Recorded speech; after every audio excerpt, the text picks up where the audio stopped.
আজকের রেসিপি হলো ফুলকপির পকোড়া। এই হচ্ছে ফুলকপি, একদম ফ্রেশ ফুলকপি। একটা ফ্রাইং প্যানে কিছুটা তেল গরম করে দিয়ে ফুলকপিগুলো কেটে নিয়ে বেসনে চুবিয়ে ওই তেলে ছেড়ে দিতে হবে।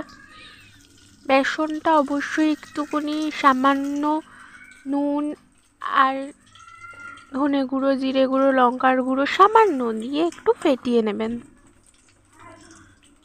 আচ্ছা, তারপর ফুলকপিগুলো দিয়ে ব্যাটারে মাখিয়ে তারপরে ফ্রাইং প্যানে তেলের মধ্যে ভালো করে ভেজে নেবেন। একটা একটা করে দিয়ে সবকটা ভেজে নেওয়া হলো। একদম ব্রাউন হয়ে আসলে, দেখো ব্রাউন হয়ে এসেছে, ব্রাউন হয়ে আসলে সেটাকে তুলে সার্ভ করুন একটা প্লেটে।